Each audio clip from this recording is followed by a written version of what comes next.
Hey everybody, welcome to another episode of Cinema A to B. Today we're going to be talking about the 2023 film Spider-Man Across the Spider-Verse, the second movie in this kind of Sony Marvel team-up little animated concoction. So Ben, thoughts, buddy? What'd you think? I'm going to shock you. Uh-oh. To date, this is probably my second favorite film of 2023. Wow. Okay. Yeah, I think, in fact, there are days where I think this is the best thing I've seen. Now, I think Oppenheimer is the better film, and I have them ranked that way in my own favorites. But I was just blown away when I saw this in the cinema. But the thing is, you either really like this visual aesthetic that they've created for this, or you don't. It's not highly divisive, but there are enough people that just think it is just this cobbled together mess of, traditional animation and more 3D. And I love it. I love it. And I didn't think that they could take the kind of where they had placed the first film and surpass it. But I really felt like they did, not just visually, but I felt like the narrative was more interesting too. I adore this movie. Is it in my top 10? No, I'm not saying that, but my jaw was on the floor about half, midway through the film. I was just, this thing is insane. And the writing's good and their voice work's good. Oh yeah. And I didn't know exactly where things were going. And the cliffhanger they give you is straight out of we're talking like Empire Strikes Back level cliffhanger, which kind of pissed people off, but I was ready for it and was like, okay, because now I get to anticipate a part 3, which is going to take them forever to make. Yeah. And I'll get into why that is after I get your thoughts on this. And I'd been kind of badgering you a little bit to watch. Yeah. So needed to get a watch. And so you really set that up for me to think that you were not going to like this movie. Like the way you just said that, like, it can be surprising. I am not surprised that this is fighting for the top spot for 2023 movies, because I'm kicking myself for not seeing the theater, because obviously, it's on streaming now. Watched it at home, in the proper way. But my goodness, it's absolutely gorgeous. It is. I know some people, like you said, some people hated the animation. I loved it. I loved, because it felt purposeful. It felt meticulous. It felt like they weren't just like throwing things against the wall and seeing what stuck, and that's what they kept. It thought like everything was really thought up. And when the character Hobie or whatever, like like Laura and I were talking about it, like it feels like very much more like a charcoal drawing in some form or fashions, and like from his world, there's that. This movie knows what it is, doesn't try to be more than what it is, and it's not afraid to kind of not take shots at itself, but to add some levity to the situation, because it also, again, knows what it is. I'm going to tell you, this is the best Marvel movie that's come out since, I would say, probably Infinity War for me. Like, I know it's not technically an MCU film, it's more Sony than it is Marvel, since they still own the rights to Spider-Man. But at this point, with the whole multiverse thing being a thing, you could obviously touch it. I mean, there's so much they did in this film. And again, the acting, the voice acting is phenomenal. Like, there's not a performance that either took me out of it or maybe go, man, that wasn't that great. Everything was on point. The dialogue was fantastic. I mean, heck, if you really liked it, and Oscar Isaac, your not so favorite actor at the moment, like if he's in it and doing a great performance, like, I mean, it was so well done. And I was a little bit slow and behind the times, and saw the first one, I think last year maybe. Really liked it. And so, but I completely agree with you that this one is better than the first one. I really like the first one, but there's something about this one that they just amped it up. And that, like you said, that cliffhanger was crazy. I kind of not figured it out, but I kind of knew some things were missed, so it didn't give me that same kind of weight that I think that Laura really felt. But we both walked away going, we really enjoyed it, and this definitely is one of those movies that needed every minute that it had to really push it across. And I didn't know it was part 2 of a trilogy. So like I'm sitting here going, my goodness, like we're almost 2 hours in and how are we going to wrap up all these storylines? Like what the heck is going on? Like, I'm like, what? Like, and so then we hit that, I'm like, oh, and and it's just, whew, man. It does. It checks kind of all the boxes of what you would want in kind of a big blockbuster. You're right. It has really nice moments of levity, but coursing throughout it is ultimately a pretty serious film, but it never feels like self-important. At its core, it's merely about relationships, which I love. Everything visually that is a feast for the eyes is really just a backdrop for a lot of conflicted relationships with mainly between children, like young adults and their parents. It's just really thoughtful, thought-provoking writing and just a kind of tremendous kind of coming of age stuff, kind of an older coming of age than say something like, I'm going to go way back, something like Stand By Me. It's an older character than that, but he's still figuring himself out. Gwen's still figuring herself out, and they're just caught in these circumstances that are like so much bigger than what it's interesting because it's like the easy stuff is for him, like fighting and using his abilities. And the hard stuff is him having conversations with his mother and his father. Yeah. And it's a really interesting dichotomy. So, and the movie never seems to forget that at its core, it's about kind of breaking down walls that we put between ourselves and our parents or people we care about because we don't want to hurt them. So we don't tell them the truth. It's really simple kind of human dynamic within the backdrop of this multiverse. And so it really, it feels kind of like Everything Everywhere All at Once in a lot of ways. Like they're very yin and yang films with what they're kind of doing, because that at its core was merely a relationship film as well. And I think there's something to this. I think there's a lesson to be learned here that it doesn't need to be just, these stories where you're fighting somebody and trying to save, that's cool. But if you put this human element in it and really allow these characters to deal with stuff that we as people really deal with on a daily basis, if you write that in, it becomes extremely compelling. And Andor has that in common too, because at its core it's relationships and can I trust you? And is this worth fighting for? Is this not worth fighting for? And there's a formula here for these things that really work that I think audiences really respond to. And this thing's made a ton of money. Yeah. A ton of money. I don't think it did as well as Mario. But no, I don't think it did quite as well as Mario, but it's still up there as far as 2023 box office gross. It's way up there. And yeah, I'm not saying it's better than Oppenheimer, but I'm saying it was not. I understand they're very different movies, and I'm sure people disagree with me. They're like, you're crazy. Oppenheimer's like the best thing ever. Yeah, I really liked Oppenheimer. I think this is super bleeding edge stuff. This whole aesthetic they've come up with is just bleeding edge. I didn't know a movie could look like this. Even after the first one, the first one was like, I didn't know a movie could look like this. And then I was like, well, how are they going to top it? They topped it. I don't know how they're going to top this one, but if they keep the writing good, it won't matter. Yeah. Well, I think at this point, Sony's letting Christopher Miller and Phil Lord and whoever like print their own checks and just be like, let them write, let them do, because they didn't direct. Like they just basically wrote it. I think they produced it too, but they let other people direct the movie. So I think. Well, I'm trying to remember which one of them that is kind of created such a problem. Is it Lord?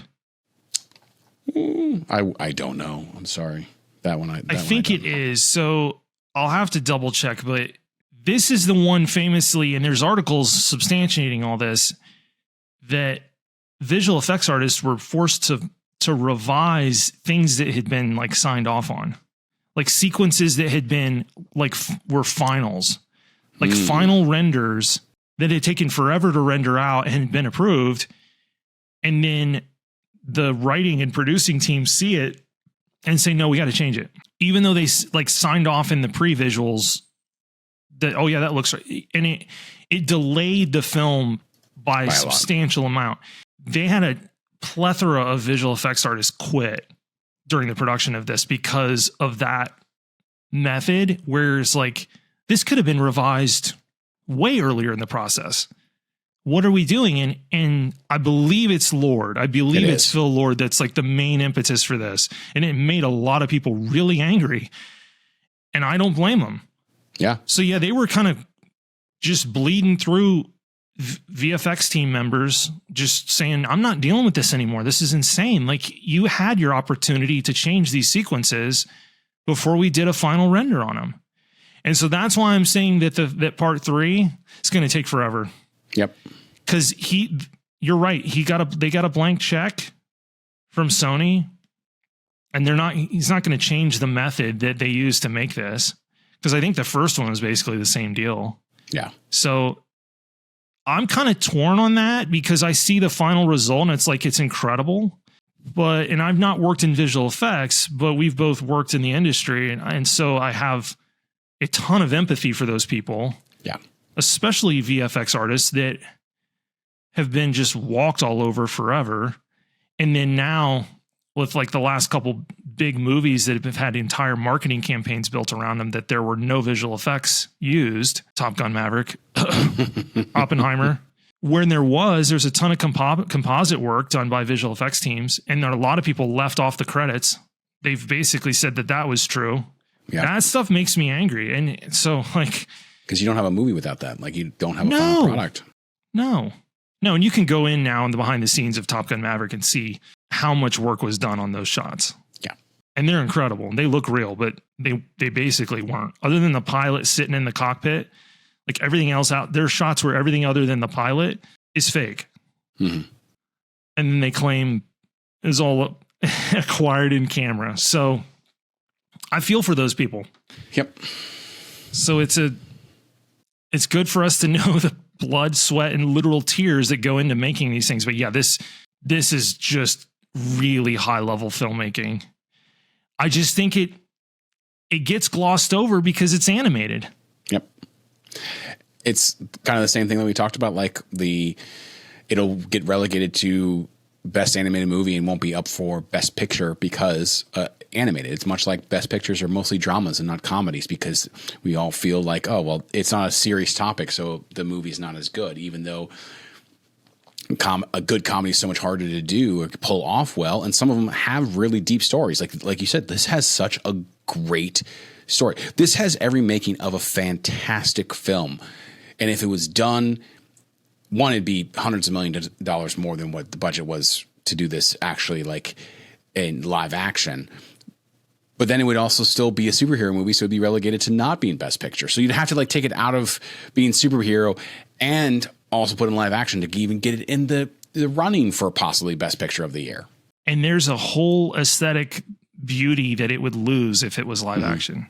Well, because this stuff is a hybrid, obviously, of a lot of different techniques. And the end of the day, it's built in a computer, but that's really only a part of the story because, I mean, you have artists working with like Wacom tablets that are just that are digitally drawing and painting things. Like it sort of does them a disservice to say it was crafted inside of a computer program because they might as well have been using oils and pastels and charcoal and then scanning it in. That's kind of the aesthetic that you get. And so it's super painterly museum piece kind of looking stuff. And that's why I think it's unlike anything I've ever seen. It just completely bends the format. This is a perfect example of why I believe cinema is the greatest art form ever devised.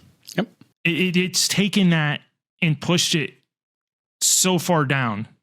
You know, Nolan's pushing it with IMAX and a large format image and, you know, beautiful film grain and doing things in camera. And this is doing the same thing just in a completely different space when it comes to animation.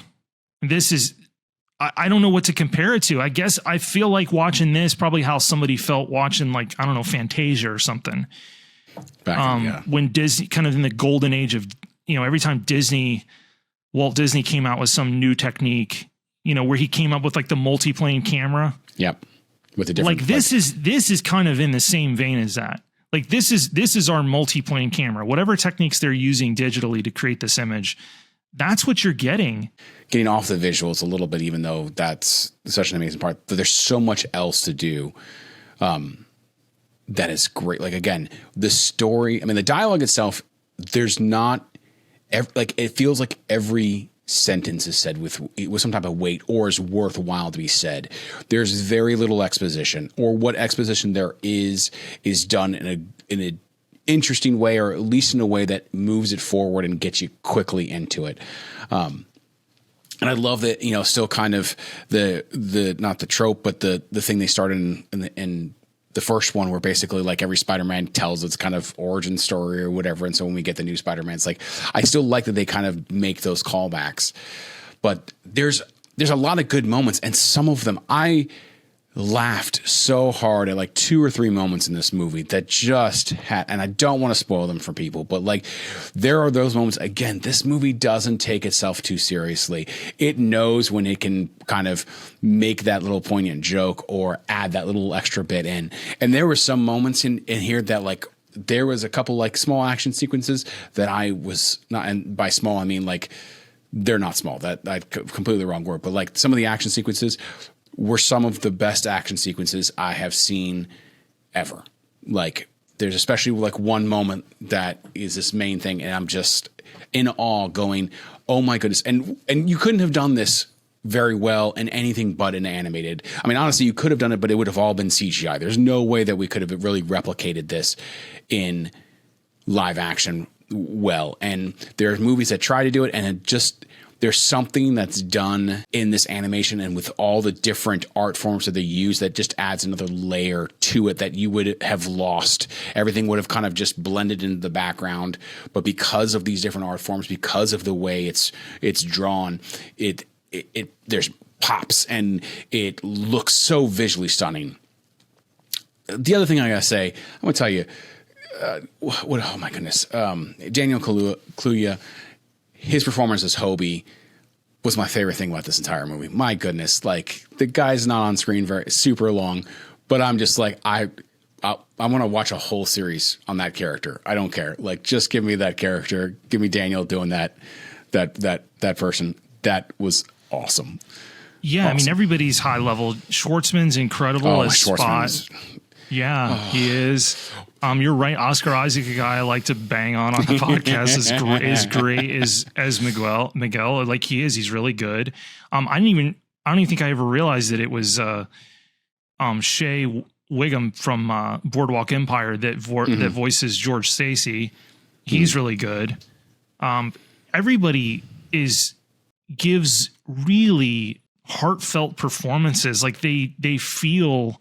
They do. It's weird. They feel like real characters, real people. I don't know. There's just a commitment to the craft. And I think you're right. I think the script is excellent. And so you naturally get better voice work when the script is this good and the characters are this well written.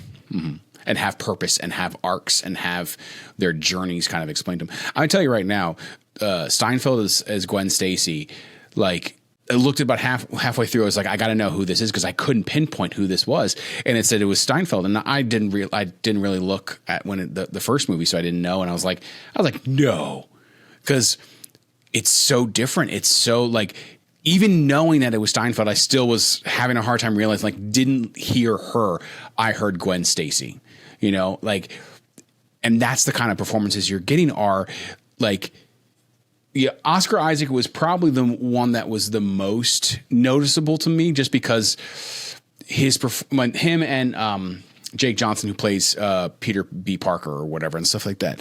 So, because there was a couple of things that they do as other characters, other performances, but everybody else. I mean, but again, those little tidbits of little kind of their idiosyncrasies of how they say things kind of crept through, but everybody else kind of was just, I was very surprised when I saw some of these names. Yeah, because it's like with Jeff Morales, it's Brian Tyree Henry, who we discussed at length, who's in Bullet Train. Yeah. And you don't know. I mean, by the way, I'm looking him up. He's from, at least he was born there. He's born in Fayetteville, North Carolina. What? Yeah, which is like my old stomping grounds when I was a kid, when my dad was posted. I think it's like, I don't know, is it like Fort Liberty or something now? It used to be Bragg. But yeah, that's where he's from. And yeah, he's great. He's great. Everybody's really, really good. And, it takes a little bit of lack of ego in a lot of ways to take on a role in something like this that's so much bigger than you are. Because this thing it's more than the sum of its parts. Yeah.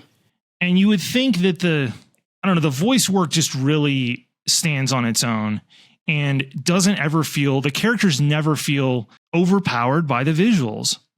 Like, all the characters are so well defined and so interesting, and their struggles are all so clear on what they're wrestling with. It kind of blew me away that even in spite of these massive action sequences, that I think it's because you care about the character. Mm-hmm. We've seen this stuff before where you don't care. Yeah. And Marvel's been struggling with this as of late. Yeah. It's not that the action sequences aren't cool or interesting. It's just, I don't care about the character. Nope. Or the villains or what's happening. Yeah, I know Sony's gotten, as far as I'm concerned, Sony can kind of keep, I think eventually they have to give up the Spider-Man license again. I don't remember how this works. It's so convoluted at this point, but it's at least nice that they're playing nice with Marvel, and you can have kind of these pinpoints because there's references to the MCU in this movie, specifically to things that have happened. And I want to know where they're going with this because the title is Beyond the Spider-Verse. And I'm like, do we get the crossover? Yeah. With Holland? Is Holland going to show up? Like, is it going to mesh live action with this animation style at some point? Well, they already did this in this one. There were multiple scenes that they meshed they did. Live action. They did, I mean, yeah. Not for long periods of time, but there was. But it's there. So maybe they're teasing it. Maybe that's where it's all going. Yeah. And I'm not even a big Spider-Man fan. No. My daughter is, although as of late, Batman has taken the one spot. So that's good parenting. I was going to say that's good parenting. But she loved Spider-Man from the very beginning, and she still loves Spider-Man. But she is a bigger fan of the live action stuff generally. And she's a good girl because she really likes Andrew Garfield. Good. Yeah. That's my Spider-Man. That's my girl. I mean, that's my girl. Yeah. He's technically not my Spider-Man because I was round and much younger, not much younger, but like, with, what's his face? Oh my goodness. Tobey. Like Tobey should be technically my Spider-Man because it's Garfield. No, Garfield's way better actor. So runs circles better around Maguire. Even though the movies are so much worse. They are. Like, no, they are. They are. Yeah, we're not. Yeah, we're not going to do a Spider-Man retrospective right now, and I don't know if we ever will. But I wonder if that's where it's going. I wonder if they're going to finally just give us this crazy crossover again. Because obviously, Holland's Spider-Man's like in a really dark place. All right, so there's one thing I love with all of these multiverse movies of Spider-Man and stuff, that everybody changes for the most part. Like everyone has different characters, like Spider-Man's different person in each thing. But who stays the exact same? Jonah Jameson. And is voiced by the wonderful J.K. Simmons. And I love the fact that he does not, he is the constant, but he's the constant in all the movies. He was obviously in the Tobey Maguire ones. I think he was in the Andrew Garfield ones. I mean, like, we're just like, he is the one constant through every single multi-universe. And you know what? I'm here for it. I love J.K. Simmons. I think he's an amazing actor. Underused. I do too. And I love J.K. Simmons even more when I found out he was a diehard Ohio State fan, which unfortunately JK and I are licking our wounds for the third year in a row. Sorry, buddy. So, sorry. Yeah, well, They got to figure it out. But yeah, he's amazing. And you're right. Every version of the multiverse, it's still him. Even if he might look different, but it's still him. It's still him. It might be a little Lego guy, but he's still Parker, get in here.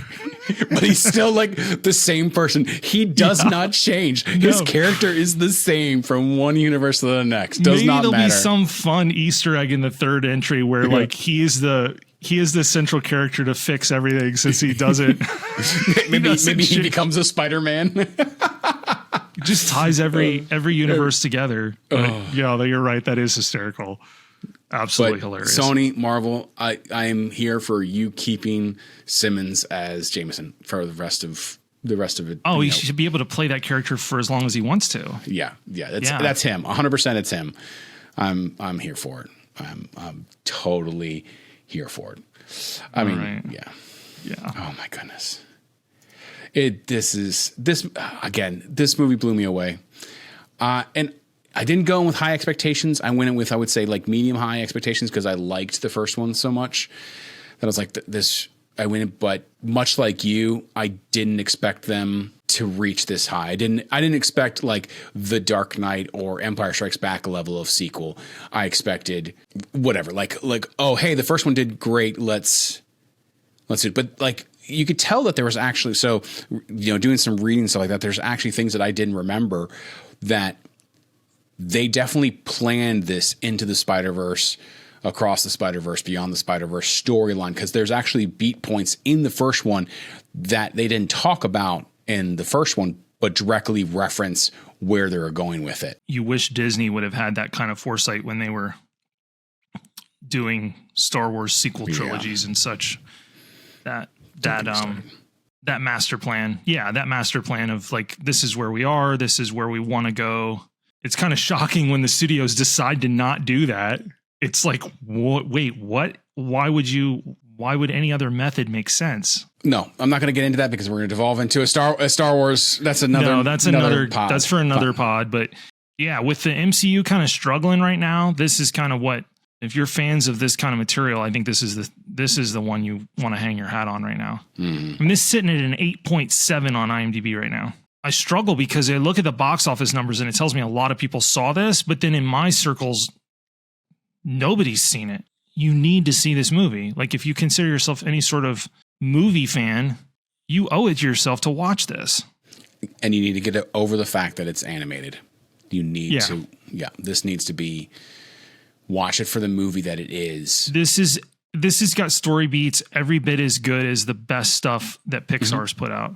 Oh yeah. And Pixar's kind of the standard bearer when it comes to animated movies, or at least they were when it comes to narrative. And this is right there. This is right there. I mean, and it's definitely right. You were talking about the fact that it was like a coming of age story. And I think like Stand By Me is a coming of age of, you're no longer a child. You're no longer a kid. You're losing your innocence as a child. Yeah. I think this is more about that transition from like kid to adulthood of, and like where you've already lost your innocence kind of a situation, right? But you're like that teenager kind of feel, and then now having to deal with the responsibilities or the consequences of your actions, and not having your parents be there to catch your fall all the time. Right. But it deals with that other aspect of like adolescence where you don't want anybody to help you. Like you're help averse to your detriment, basically. And so it challenges that as well. It's like, yeah, you're not mommy and daddy's little boy anymore, but those lines of communication still need to be open, because these are people that love you and can help you. And watching that dynamics, like in this movie, it's heartbreaking, and it's also extremely frustrating too. It's like, what are we doing? But that conflict, it's what makes stories so interesting. And it's there in spades. And it's not merely just, oh, we need to save the world. It's like, it gets much more micro than that a lot of the time. And those are my favorite moments, when it kind of quiets down, and they might be, Miles and Gwen might be sitting together on the edge of a building, and the soundtracks in these films are exceptional, by the way. and it's more traditional. It's like it's got a little bit of orchestral stuff that'll kick in sometimes too, but it's kind of a mixture of modern artists as well. So it matches its aesthetic, where it's kind of this hodgepodge. I can't say enough good things about this film. I'm glad you liked it. I was wondering. And just so folks know, that there's nothing in either Alec or I's like film backgrounds that would say that we would love this movie. Like it's not really up my alley. If I look at what I typically like, there's not any reason that I would have hated it, but there's not really, if you would have looked at my like top 10 list or movies I gravitate towards, you'd have been like, oh, he probably think it's okay. Yeah. But we both, I adore this film. This is one of the best things. This isn't just one of the best things you'll see in 2023. I think this is one of the best things you'll see. Most people will probably see in a 5 to 10 year window. Mm-hmm. Yeah. It's that good. I'm okay with that statement. 100%. Yeah. And I'm sure there'll be naysayers and stuff, but if you've not seen it, you owe it to yourself to watch this and at least figure out whether you like it or not, because I happen to think that it's made with a lot of care, even if I kind of disagree with some of the methods. Apparently there were 1,000 visual effects artists, and I don't know that it was 1,000 the entire time. I'm guessing they just ran through 1,000 people. Oh man, that's rough. Yeah. I will say, yeah. I mean, definitely if you haven't watched the first one, watch the first one. Yes. And if you didn't like the first one, still watch the second one. Like there's stuff to the second one I think that could bring you around. But even the first one's great. Like even the first one I really enjoyed as well. I like this one better, but the first one's still like it's very much the first one was the first outing they learned and improved upon for the second. And, kept that thought process. There's just a lot of exposition and background that you don't have to rehash when you launch into a second entry that's already established. So you're very true. You should be freer writing it to get the story to move at a quicker pace. And this does. So it's a really cool world they've built, and I'm more than happy to sit down and appreciate it. I'm going to have to watch it again soon here. Yeah. To see. So. I haven't watched it since I watched it in theaters. I don't think I've fire up that projector, put that sucker on, man. Yeah. Do it. Oh yeah. See how it goes.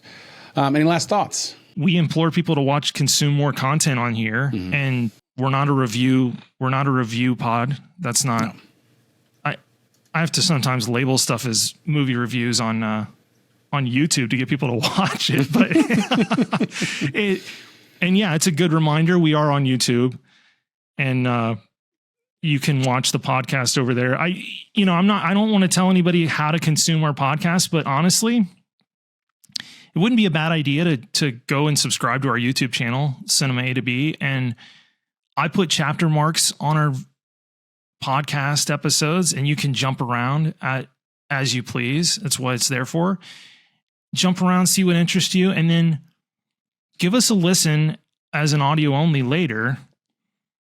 When you can actually, the beauty of the audio only is you can do any number of errands or chores or ride around in your car or whatever and listen to us. Whereas YouTube, you gotta sit there. So, well, and there's also one benefit to YouTube as well, is that we just came out with an enhanced episode of Saving Private Ryan, which is on YouTube only. There is no enhanced audio only version. Yeah, and by the time this episode comes out, that thing will have probably been a month and a half old. But yeah, it's thanks for reminding me, Alec, because we're gonna do these enhanced episodes, like I think at least quarterly, and we'll pick a past episode and I'll kind of enhance it with some of the clips on some of the material we're talking about from these films and shows. And I'm not sure what the next one's going to be. I have an idea, but